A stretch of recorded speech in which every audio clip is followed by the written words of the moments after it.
Shalom. Shalom. Selamat siang Bapak Ibu yang diberkati oleh Tuhan. Hari ini kita akan mengikuti yaitu materi yang akan disampaikan oleh calon guru penggerak dengan tema pembebasan budaya positif. Adapun yang akan dilaksanakan hari ini dengan susunan sebagai berikut. Yang pertama pembukaan yang sementara berlangsung. Yang kedua ada doa, yang ketiga lagu Indonesia Raya, dan yang keempat ada sambutan dari Ibu Kepala Sekolah yang dimana disampaikan oleh Ibu Nini Mayanti, dan yang kelima ada materi yang disampaikan oleh pembicara yaitu Bapak Adi Sugiarto SPD GR, dan yang terakhir selesai dan ditutup oleh doa. Untuk mempersingkat waktu kita akan masuk di dalam acara yang kedua yaitu doa. Untuk itu doa diminta kesediaan untuk menyanyi mulai kita di dalam doa. Dipersilakan.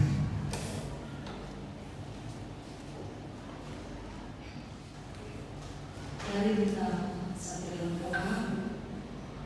Kami datang bersyukur kepada Tuhan, betapa luar biasanya Engkau memberkati kehidupan kami. Kami boleh ada sampai saat ini semua karena anugerah Tuhan, semua karena kemurahan Tuhan dalam kehidupan kami. Tidak ada alasan untuk kami tidak bersyukur kepada Tuhan. Kami juga sangat bersyukur kepada Tuhan. Ada waktu kesempatan yang baik Tuhan berikan bagi setiap kami boleh berkumpul di ruangan ini untuk melaksanakan kegiatan pembahasan materi dengan judul budaya positif yang akan dibawakan oleh pemateri kami Adi. Kami serahkan pertemuan kami ini dari awal sampai selesainya ke dalam tangan Tuhan. Terlebih khusus hamba-Mu Adi yang akan menyampaikan materi ini, Tuhan menolong, Tuhan ikut campur tangan di dalamnya. Terpuji nama-Mu Tuhan. Ini doa syukur kami. Kami sudah berdoa kepada Bapa di surga. Haleluya. Amin. Diucapkan terima kasih kepada Yanti yang sudah memimpin kita di dalam doa. Yang berikut acara yang akan kita lanjutkan adalah menyanyikan lagu Indonesia Raya. Diminta untuk semua kita bangkit berdiri, kita akan bernyanyi bersama-sama.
Selamat siang semuanya.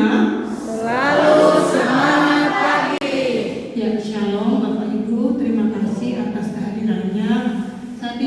berkumpul di sini karena Seradi merupakan calon guru penggerak angkatan 6 Kota Palu tahun 2022 akan mengimbaskan budaya positif di SD Gamaliel Palu. Saya berharap hal-hal yang akan Seradi imbaskan dapat berguna untuk kita dan tentunya akan memberikan hal-hal yang positif untuk kita semua, terutama untuk peserta didik. Dan saya berharap juga Bapak Ibu guru dapat mengikuti jejak Seradi mendaftar sebagai calon guru penggerak. Jadi diharapkan ke depannya sekolah kita akan banyak guru-guru penggerak lainnya sehingga sekolah kita menjadi sekolah yang lebih berkualitas tentunya di Kota Palu dan bahkan di tingkat nasional. Terima kasih kepada Seradi, berharap penyampaian yang akan disampaikan Seradi dapat menjadi berkat untuk kita semua. Terima kasih. Diucapkan terima kasih kepada Ibu Kepala Sekolah Nini Mayanti SPD GR yang sudah menyampaikan kata sambutan bagi kita siang hari ini. Kita akan melanjutkan acara berikut, yaitu tiba saatnya untuk pemateri akan menyampaikan isi materi, yaitu pengimbasan budaya positif yang dibawakan oleh calon guru penggerak Adi Sugiarto SPD GR. Dipersilakan. Ya, shalom semuanya. Puji syukur kepada Tuhan ada waktu bagi saya untuk menyampaikan budaya positif. Sebelumnya terima kasih kepada Ibu Kepala Sekolah Bu Nini Mayanti yang telah memberikan izin dan memfasilitasi dalam pertemuan pada hari ini.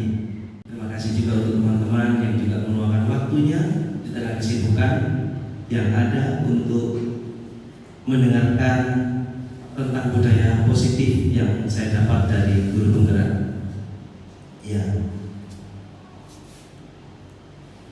Sebelum saya membawakan materi yang ada pertanyaan pemantik di sini. Setuju atau tidak setuju? Nah, sekarang Pak Ibu menjawab. Yang pertama, hukuman dapat mendisiplinkan anak. Setuju atau tidak? Setuju atau tidak? Yang kedua, pemberian hukuman dengan hal positif seperti membaca atau membersihkan halaman sekolah dapat meningkatkan disiplin anak. Setuju atau tidak? Setuju. Dan yang ketiga, memberi penghargaan dapat meningkatkan motivasi belajar anak. Setuju atau tidak? Setuju.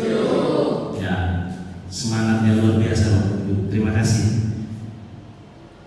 Topik dalam diri hari ini yaitu tentang disiplin positif dan nilai-nilai kebajikan universal, teori motivasi, hubungan dan penghargaan, serta restitusi, keyakinan kelas, kebutuhan dasar manusia dan dunia berkualitas. Restitusi di dalamnya ada 5 kontrol, 5 posisi kontrol dan restitusi segitiga restitusi. Kita lanjut. Nah, ini paradigma yang harus kita ubah dalam teori kontrol. Yaitu yang pertama, ilusi guru mengontrol murid. Ilusi bahwa kritik dan membuat orang merasa bersalah dapat menguatkan karakter. Ilusi bahwa semua penguatan positif, efektif dan bermanfaat, dan ilusi bahwa orang dewasa memiliki hak untuk memaksa. Ini paradigma yang harus ada perubahan paradigma kita ya. Paradigma stimulus respon, teori kontrol pilihan. Disiplin positif itu yang akan kita pelajari hari ini. Teori kontrol atau teori pilihan yang dikemukakan oleh Dr. William Glasser. Di sini yang akan kita pelajari itu ada teori motivasi, ada 5 posisi kontrol, kebutuhan dasar manusia. Ini yang akan kita pelajari bersama. Jadi bagaimana cara kita menangani anak-anak yang bermasalah dengan cara materi yang akan saya sampaikan. Apa makna disiplin? Biasanya kalau kita mengenal disiplin, hal yang negatif, banyaknya hal yang negatif.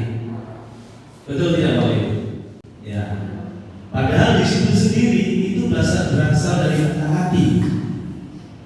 yang artinya belajar.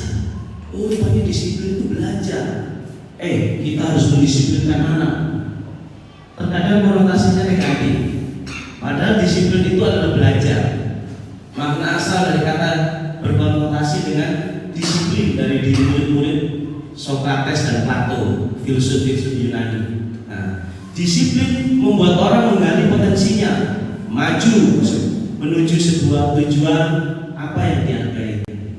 Nah, disiplin juga ada dalam budaya kita.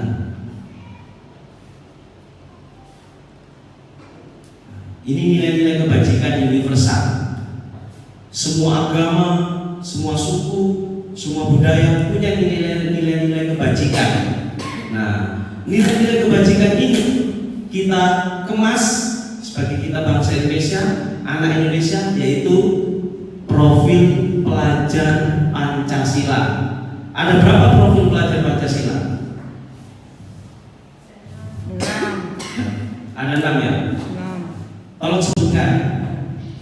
Beriman, mandiri, bernalar kritis, beri kebinekaan global, bergotong royong, dan kreatif. Ya, terima kasih. Itu adalah profil pelajar Pancasila. Targetnya kita sebagai nilai-nilai kebajikan universal. Nah, kita masuk ke dalam teori motivasi, hukuman, dan penghargaan serta restitusi. Nah, ini teori motivasi perilaku manusia. Untuk menghindari ketidaknyamanan, ini motivasi eksternal, motivasi eksternal. Jadi ada dua motivasi dari luar dan motivasi dari dalam. Nah, kalau motivasi dari luar, kebanyakan apa? Misalkan anak, dia mempunyai motivasi kenapa? Takut supaya tidak dihukum. Oh, kenapa? Hari ini bisa datang cepat. Saya takut supaya saya tidak dihukum. Nah, motivasinya dari luar. Nah, untuk mendapatkan imbalan, biasanya supaya dapat imbalan, motivasinya itu dari luar. Nah, yang kita kejar anak itu dari motivasi yang eksternal ke motivasi internal, yaitu untuk menghargai diri sendiri. Saya akan menjadi orang yang seperti apa bila saya melakukannya. Nah, kita sadarkan anak punya motivasi bukan eksternal, tapi motivasi internal. Nah, ini menurut Ki Hajar Dewantara, Bapak Pendidikan kita. Merdeka, menurut Ki Hajar itu merdeka itu artinya tidak hanya terlepas dari perintah, akan tetapi juga cakap buat memerintah diri sendiri. Jadi merdeka. Jadi bukan hanya kita tidak diperintah, tapi bisa memerintah diri sendiri dengan cakap. Itu artinya merdeka. Jadi bagaimana anak-anak bisa menemukan, memberikan jalan keluar dari masalahnya dari dirinya sendiri. Nah, ada kata yang aneh di sini, dihukum oleh penghargaan. Penghargaan ini kan bagus, tapi kenapa kok dihukum oleh penghargaan? Ya, rupanya penghargaan ini membuat pengaruh jangka pendek dan jangka panjang. Terus penghargaan menghukum, penghargaan mengurangi ketepatan, penghargaan tidak efektif, penghargaan merusak hubungan. Apa maksudnya? Rupanya ini dikemukakan oleh Alfikon. Karena penghargaan ini motivasinya eksternal, dorongan dari luar. Nah, dihukum oleh penghargaan. Penghargaan menurunkan kualitas. Penghargaan menghentikan kreativitas, dan penghargaan mengurangi motivasi intrinsik. Nah, karena ada penghargaan, saya tidak mau ikut itu. Kenapa? Saya tidak mau ikut lomba itu. Kenapa? Tidak ada penghargaannya juga, tidak ada hadiahnya juga. Nah, penghargaan ini menurunkan kualitas.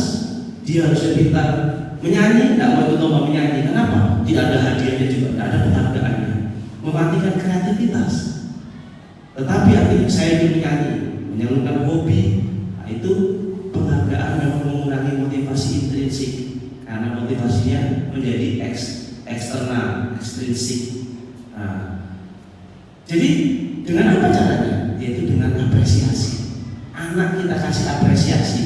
Caranya bagaimana? Beri pengakuan secara pribadi. Setelah itu beri pengakuan kepada semua murid. Beri pengakuan secara konsisten dan fokus pada proses.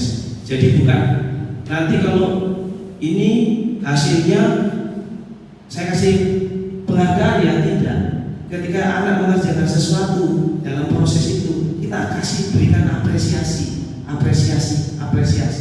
Itu jadi itu membuat anak termotivasi dan intrinsik, bukan ekstrinsik.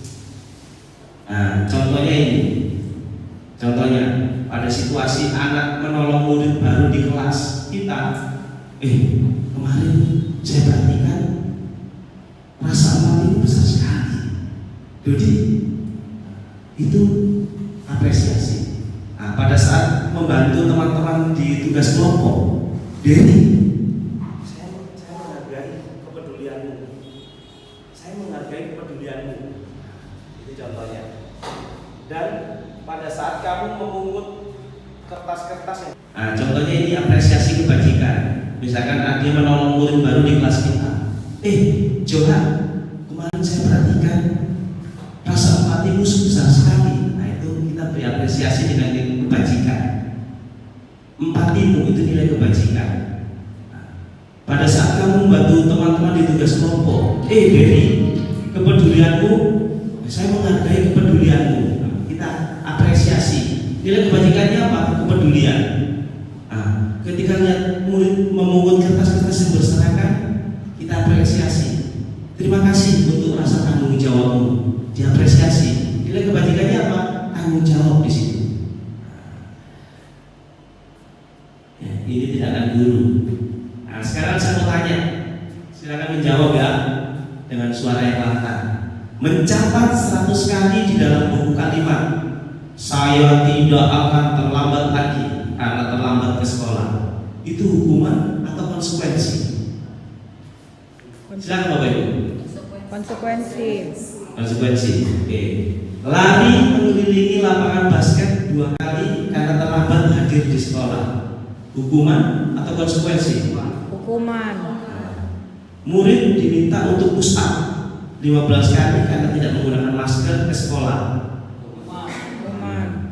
Menggantikan kertas juga menggantikan kertas tugas teman yang telah dicoret-coret. Konsekuensi. Membersihkan tumpahan air di meja tulis karena tersenggol pada saat belajar. Konsekuensi. Murid disuruh untuk mengenakan sepatu seharian di sekolah karena tidak mengenakan sepatu hitam. Lari mengelilingi lapangan basket 2 kali karena terlambat 10 menit untuk pembelajaran PJOK. Nah, kita cari jawabannya. Nah, ini dia. Ada hukuman, ada konsekuensi. Apakah hukuman benar? Apakah konsekuensi benar? Andai kata dua-duanya tidak benar, apa yang akan kita lakukan? Nah, ini perbedaan hukuman dan konsekuensi, Bapak Ibu. Hukuman, sesuatu yang menyakitkan harus terjadi. Karena anak dihukum, dia pasti merasa sakit walaupun dia salah. Kalau konsekuensi, ya memang sesuatu harus terjadi. Hukuman membuat anak sakit dan itu jangka waktu lama. Saya sendiri dihukum guru saya waktu masih SD, dipukul pakai pengganti sampai sekarang masih ingat. Nah, membuat anak merasa tidak nyaman, itu konsekuensi. Jangka waktunya pendek. Hukuman, anak membenci disiplin. Nah, anak menghargai disiplin. Hukuman paksaan, konsekuensi stimulus anggapan. Hukuman mendorong anak menyakiti diri sendiri. Konsekuensi mendorong anak agar mudah menyesuaikan diri. Hukuman konsep diri yang buruk. Konsekuensi konsep diri yang baik. Nah, seperti ini. Bapak Ibu baca. Ya, ini perbedaan hukuman dan konsekuensi. Nah, ada satu solusi. Bukan hukuman, bukan konsekuensi, yaitu restitusi. Ini yang akan kita coba gali. Apa itu restitusi? Restitusi adalah proses menciptakan kondisi bagi murid untuk memperbaiki kesalahan mereka, sehingga mereka bisa kembali pada kelompok mereka dengan karakter yang lebih kuat. Nah, yang dicatat kembali, sehingga mereka bisa kembali pada kelompok mereka dengan karakter yang lebih kuat. dia bersalah, kita restitusi, dia kembali ke kelompoknya, karakternya lebih kuat. Dan ada proses kolaboratif mengajarkan murid untuk mencari solusi. Jadi contohnya dia terlambat, ada kolaborasi antara kita guru dengan murid itu, kita carikan solusi dan murid menemukan solusinya sendiri. Nah, itu restitusi. Dan membantu murid berpikir tentang orang seperti apa yang mereka ingin menjadi. Nah, jadi mau jadi orang seperti apa kau? Itu tujuan mulia. Dan bagaimana mereka harus memperlakukan orang lain. Itu menurut Gosen tahun 2004. Nah, ini kalau hukuman sudah pasti itu identitas gagal. Dan identitas sukses, disiplin, di situ ada konsekuensi, restitusi. Nah, silakan Bapak Ibu baca.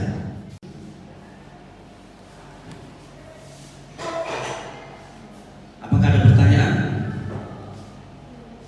Antara motivasi tadi, intrinsik, ekstrinsik, terus ada hukuman, konsekuensi, restitusi. Ada pertanyaan?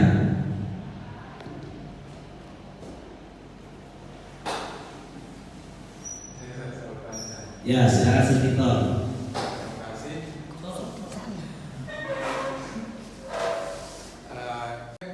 Pertanyaannya tentang motivasi, Sir. Terkadang kita kan di sekolah itu memiliki banyak karakter anak-anak dan kita tidak serta-merta bisa membangun motivasi itu seperti yang dikatakan tadi, intrinsik dari dalam dirinya sendiri sehingga dia tahu dia mau berbuat apa.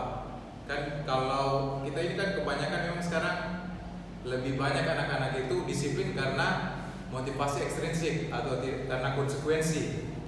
Nah, bagaimana caranya kita membangun sistem yang bisa membuat anak-anak ini bisa muncul motivasi secara intrinsik dari dirinya sendiri.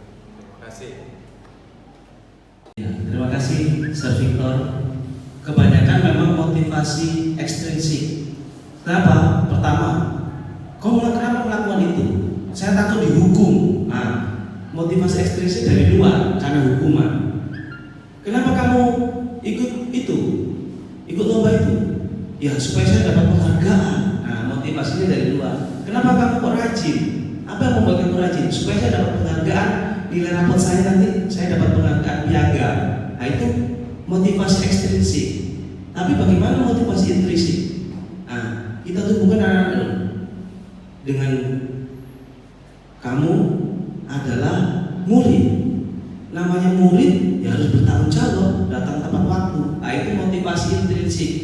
Membangun anak supaya motivasinya bukan karena takut dihukum, bukan karena penghargaan, tapi dari dalam dirinya. Sebagai seorang pelajar, saya harus datang cepat dan tidak terlambat. Nah, itu salah satunya. Itu yang harus dibangun guru. Dengan cara apa? Nah, ketika murid terlambat, kita adakan restitusi. Nah, restitusi ini solusi. Jadi bukan hukuman, bukan konsekuensi, tapi restitusi. Terima kasih pertanyaan Sir Victor. Lanjut ya. Ciri-ciri restitusi bukan untuk menebus kesalahan. Restitusi bukan menebus kesalahan, namun untuk belajar dari kesalahan. Memperbaiki hubungan. Tawaran, bukan paksa. Restitusi menuntut untuk melihat ke dalam diri, dan restitusi mencari kebutuhan dasar yang mendasari tindakan. Kebutuhan dasar ini apa? Nah, sebentar akan masuk dalam kebutuhan dasar. Restitusi diri adalah cara yang paling baik. Restitusi fokus pada karakter, bukan tindakan. Dan restitusi fokus pada solusi. Restitusi mengembalikan murid yang berbuat salah pada kelompoknya. Nah, kita masuk ke dalam keyakinan kelas. Apa ini keyakinan kelas? Apakah ada yang tahu keyakinan kelas? Nah, apa? Kesepakatan kelas, bagus. Ya, ini kenapa kok mesti keyakinan kelas? Mengapa tidak peraturan saja? Terkadang kan di kelas sudah peraturan, tidak boleh ini, tidak boleh begini, tidak boleh begini. Itu peraturan. Kenapa kok tidak keyakinan kelas? Nah, tapi di sini mengapa tidak peraturan saja? Mengapa harus ini gambarannya Bapak Ibu. Kenapa kok bukan hanya peraturan tapi kok masuk di keyakinan? Ini yang pertama. Mengapa kita memiliki peraturan harus menggunakan helm bila mengendarai kendaraan roda 2? Naik motor harus pakai helm. Akhirnya orang bisa melanggar. Kenapa? Saya nggak pakai helm, biar juga. Karena sampai di titik di peraturan. Tapi kalau di titik di keyakinan, di sini keselamatan. Akhirnya ya saya pakai helm supaya saya selamat. Nah, keyakinan kelasnya apa? Keselamatan. Ini yang pertama. Nomor 2, mengapa kita memiliki peraturan 3M? Menggunakan masker, mencuci tangan, dan menjaga jarak waktu pandemi. Ini peraturannya. Kalau kita melanggar di tempat umum, di bank, tidak boleh masuk ini. Kita hanya tahu peraturan. Tapi kalau keyakinan kelasnya apa? Keyakinannya keselamatan. Mengapa kita memiliki peraturan harus datang tepat waktu pada saat mengikuti pelatihan? Ada peraturan. Padahal supaya tertib waktu. Untuk mendukung motivasi intrinsik, seperti yang ditanyakan Sir Victor tadi, kembalikan nilai-nilai atau keyakinan-keyakinan lebih menggerakkan seseorang dibandingkan mengikuti serangkaian peraturan. Nah ini Bapak Ibu. Jadi wali kelas, anak-anak tidak dibawa ke sampai peraturan kelas, tapi keyakinan kelas. Keyakinan kelas. Nah ini dari peraturan kelas menjadi keyakinan kelas. Dari keyakinan kelas menjadi lingkungan positif, dan lingkungan positif menjadi budaya positif. Nah, ini bedanya kesepakatan kelas dan mana yang keyakinan kelas. Nah, ini Bapak Ibu. Ini keyakinan kelas. Nah, kalau kesepakatan kelas seperti itu, datang tepat waktu mengucapkan salam, menjaga kebersihan sekolah, berdoa sebelum dan sesudah kegiatan, aktif dalam pembelajaran, tertib. Nah, itu kesepakatan. Tapi kalau keyakinan, contohnya ini, kami guru dan murid yang saling menyayangi. Jadi keyakinannya apa? Saling menyayangi, keyakinan kelas. Kami murid yang semangat belajar. Jadi keyakinan kelasnya apa? Semangat. Kami murid yang peduli dengan teman-teman. Jadi kalau keyakinan kelas itu cuma sedikit, paling cuma 5, cuma 7. Misalkan menghargai diri sendiri, menghargai teman, tanggung jawab. Itu saja keyakinan kelas. Dan anak-anak muda ingat, kalau dia pukul temannya, kamu melanggar keyakinan kelas yang mana? Menghargai teman, Pak Guru. Nah, gampang diingat. Kalau peraturan kan bla bla bla bla bla banyak. Tapi kalau keyakinan kelas sedikit, kadang 5, kadang 7. Tapi di dalam keyakinan kelas itu menyangkut banyak aturan-aturan. Tapi anak-anak lebih mudah mengingatnya dan lebih simpel. Ya. Nah ini kegiatan pendalaman keyakinan kelas. Contohnya ini, hormat. Yang terdengar apa? Satu orang bicara, yuk yang lain dengarkan. Terima kasih. Tolong ya. Permisi. Boleh saya pinjam? Nanti akan segera saya kembalikan. Nah, itu contoh keyakinan kelas, hormat, menghormati yang untuk mendengarkan. Tapi kalau untuk yang melihat, contohnya berempati terhadap perasaan orang lain, memegang barang milik orang lain hanya dengan izinnya, mendengarkan dengan seksama, senantiasa berbuat baik. Nah, itu perilakunya ya, tersenyum ramah. Tapi keyakinan kelasnya apa? Hormat, lebih mudah dalam keyakinan kelas. Itu bekerja juga seperti itu. Tanpa bekerja dan menyimak guru, menyerahkan tugas tepat waktu. Lanjut, nah seperti ini. Sekarang peraturan kelasnya ini selalu kembalikan buku ke tempatnya. Kira-kira keyakinan kelasnya apa? Kalau dibuat keyakinan kelas, dilarang mengganggu orang lain. Kalau dibuat keyakinan kelas apa? Hadir di sekolah 15 menit sebelum pembelajaran dimulai. Dilarang melakukan kekerasan, dilarang menggunakan narkoba. dan yang lain sebagainya. Kalau dibuatkan keyakinan kelas Bapak Ibu simpel. Nah ini selalu kembalikan buku ke tempatnya. Apa keyakinan kelasnya? Tanggung jawab. Dilarang mengganggu orang lain. Oh berarti keyakinan kelasnya apa? Menghormati orang lain. Hadir di sekolah 15 menit sebelum pembelajaran dimulai. Oh berarti menghormati orang lain dan juga berkomitmen. Sampai di ini, jangan berlari-lari di kelas atau koridor. Keyakinan kelasnya apa? Keselamatan, keamanan. Jadi anak-anak lebih mudah karena kata-katanya simpel, terus cuma sedikit, nggak banyak. Jadi tidak banyak aturan karena dikemas dalam keyakinan kelas itu. Nah, ini kebutuhan dasar manusia. Rupanya manusia ini punya kebutuhan dasar 5. Yang pertama bertahan hidup, makan, tidur. Nah, itu karena supaya bertahan hidup. Yang kedua butuh tali tayang, butuh kasih sayang dan rasa diterima. Kalau kita ada di komunitas, kita baru di komunitas, ada orang yang menerima kita senang.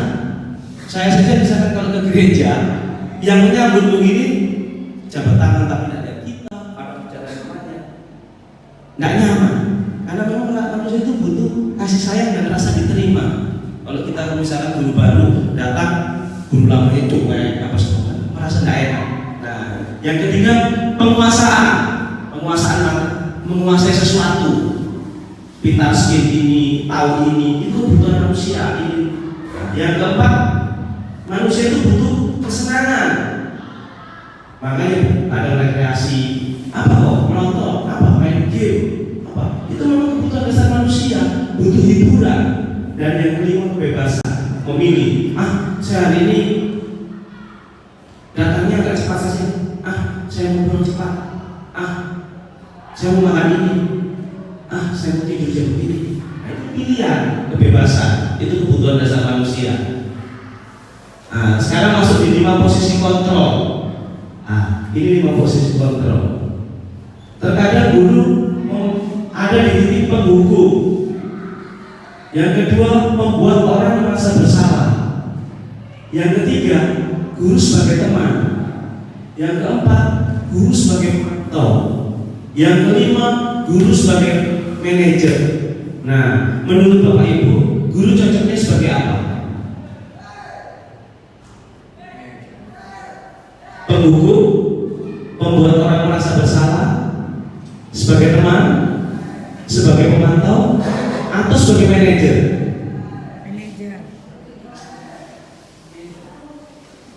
Manajer. Iya. Terima kasih jawabannya. Serian. Nah, ini contohnya.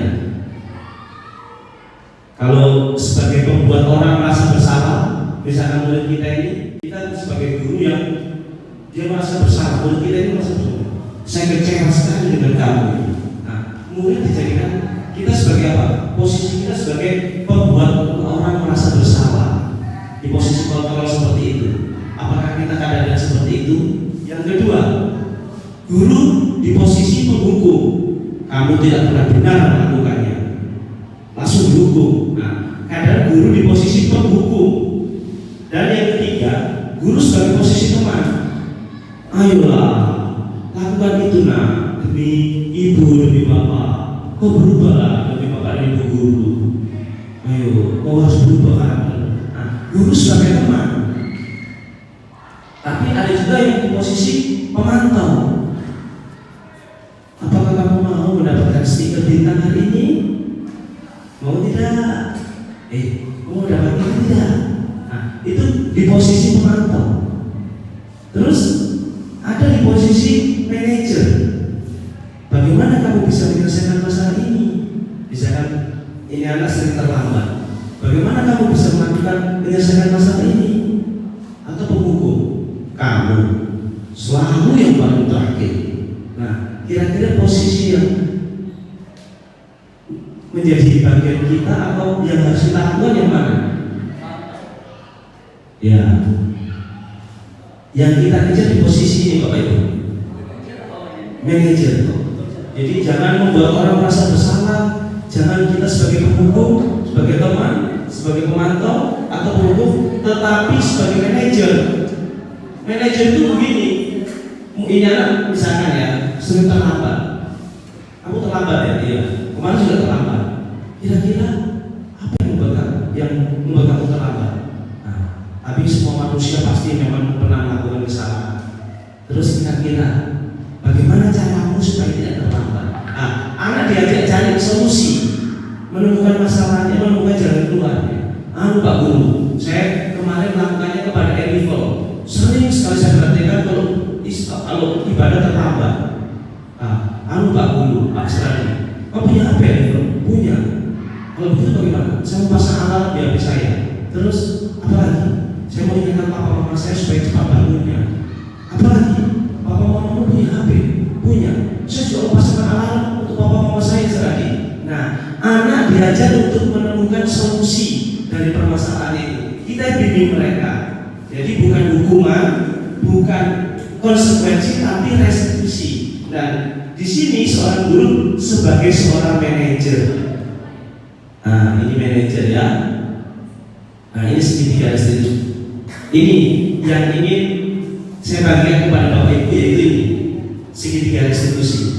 Menstabilkan identitas, validasi tindakan kebutuhan, menanyakan keyakinan. Contohnya misalkan dia sudah bersalah, menstabilkan identitas, jangan langsung dihakimi, bukan, tapi menstabilkan identitas. Kan dia identitas yang gagal. Ketika anak melakukan kesalahan, dia menjadi identitas yang gagal. Nah, jadi bagaimana caranya kita stabilkan? Jangan, padahal kita mau pindahkan anak ini, tapi caranya bagaimana? Kamu bukan satu-satunya yang pernah melakukan ini. Seolah-olah dia bangga. Setiap orang pasti pernah melakukan kesalahan. Nah, setelah itu baru dibawa ke sini. Nah, kamu tentu punya alasan mengapa kamu melakukan itu. Kenapa kamu pukul dia? Terus adakah cara yang lebih efektif mendapatkan yang kamu butuhkan? Misalkan, iya sebenarnya saya apa ya Pak Guru? Saya makan itu. Bagaimana caranya supaya mendapatkan yang kamu butuhkan? Nah, masuk ke sini menanyakan keyakinan. Kira-kira dari sini adakah Bapak Ibu yang bertanya? Jadi bukan hukuman, bukan konsekuensi, tetapi restitusi. Dan restitusi ini terkenal dengan segitiga ini. Jadi murid tidak fokus pada kesalahannya, tapi kita stabilkan identitas, validasi tindakan yang salah, kebutuhan-kebutuhannya. Nah, menanyakan keyakinan kelas yang kita sepakati di kelas tadi, misalkan tentang disiplin diri, menghargai orang lain. Terus diajak mencari solusi bagaimana dia keluar dari masalah itu. Silakan di sini. Ada tanya? Yang ingin saya tanyakan tadi berkaitan dengan keyakinan kelas. Itu tadi kan sudah ada kan perbedaannya keyakinan kelas dengan peraturan kelas. Iya. Apakah itu bisa diberlakukan untuk kelas 1 sampai kelas 6 keyakinan kelasnya? Karena kan bahasanya singkat kan? Atau perlu lagi diperinci lagi untuk anak-anak kelas dasar? Iya. Terima kasih di sini pertanyaan yang bagus. Jadi ini bisa dilakukan di TK, SD, SMP, SMA bisa dilakukan. Ya. Memang kalau untuk keyakinan kelas ini, pertama dari peraturan itu kita jadikan keyakinan menjadi kesepakatan bersama, dan akan lebih mudah. Karena apa? Simpel kata-katanya dan sedikit. Terima kasih di sini. Menstabilkan identitas ya. Berbuat salah itu hal yang manusiawi. Tidak ada manusia yang sempurna. Bapak itu juga buat salah. Kita pasti bisa menyelesaikan masalah ini. Bapak itu tidak tertarik untuk mencari tahu siapa yang benar, siapa yang salah. Bapak itu lebih tertarik untuk menyelesaikan masalah. Kalau kamu menyalahkan dirimu sendiri terus-menerus, apakah kamu bersikap baik kepada dirimu sendiri? Nah, itu identitas. Nah, ini validasi kebutuhan. Kamu bisa saja kan melakukan yang lebih buruk. Kamu tahu, tapi kamu tidak melakukannya kan? Kamu pasti punya alasan mengapa kamu melakukannya. Iya, saya pukul karena ini. Nah, ditanya seperti itu sampai di pertanyaan yang terakhir itu. Ini menanyakan keyakinan. Apa nilai kita percaya di kelas? Keyakinan yang sudah kita sepakati. Ketika kamu melakukan itu, kamu jadi orang seperti apa? Iya Pak Guru, saya sudah salah ini. Baru dicari solusinya. Iya, terima kasih. Materi kita telah selesai. Apakah ada pertanyaan lagi? Terima kasih Bapak Ibu untuk waktunya. Jika sudah tidak ada pertanyaan, kita akan tutup. Terima kasih untuk pertanyaan yang sudah bertanya tadi. Dan terima kasih memberikan waktu kepada saya untuk mengimbaskan materi budaya positif. Terima kasih untuk sudah meluangkan waktunya. Kita akan tutup dalam doa. Saya kembalikan ke moderator.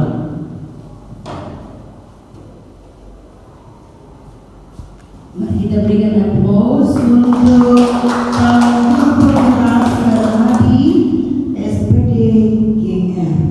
Baik, dengan demikian berakhir sudah semua rangkaian acara kita di siang hari ini, dan kita akan tutup di dalam doa.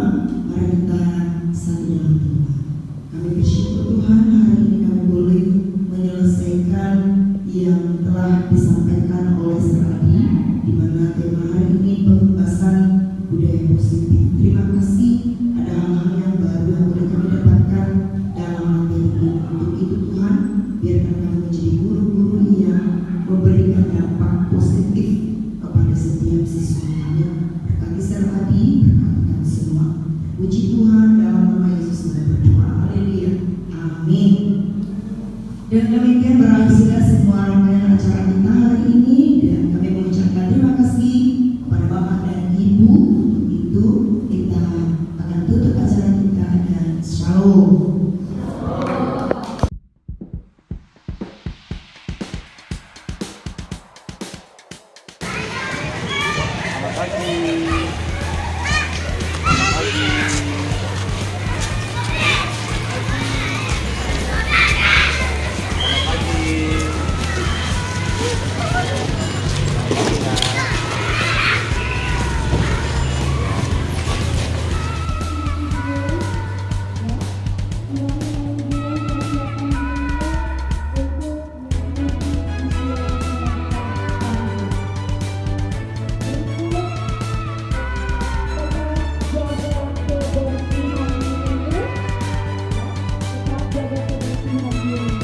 Bagaimana kalau datang di sekolah dengan rapi, begitu juga saat pulang, ya.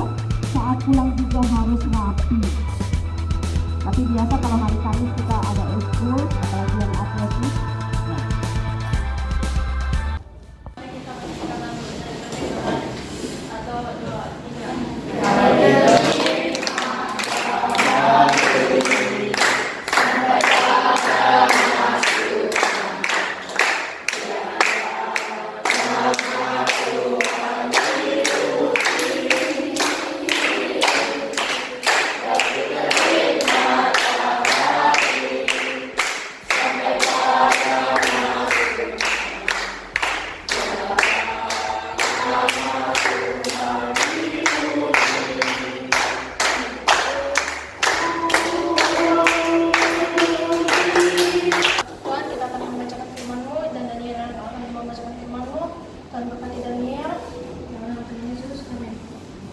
Ambil dari buahnya dan dimakannya, dan diberikannya juga kepada suaminya yang bersama-sama dengan dia, dan suaminya pun memakannya.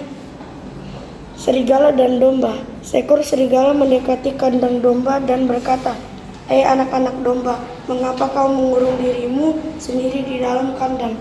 Anak-anak domba menjawab, "Kamu siapa? Ibu kami memerintahkan kami untuk tidak keluar sebelum ia pulang." Apa yang firman Tuhan katakan hari ini? William? Kita tidak boleh melanggar perintah Allah.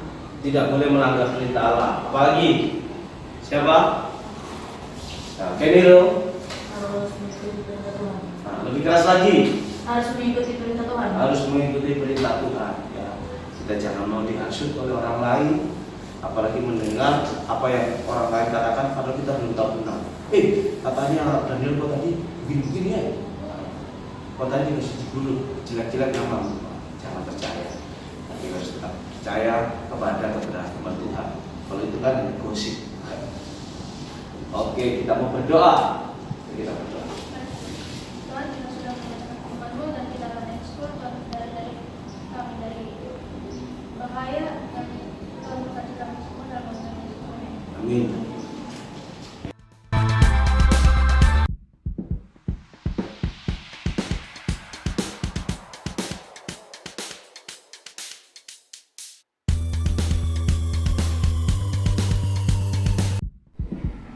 Terima kasih Tuhan untuk berkat-Mu pada pagi hari ini. Kami sambut makanan yang Engkau sediakan dalam nama Tuhan Yesus. Oke, selamat makan.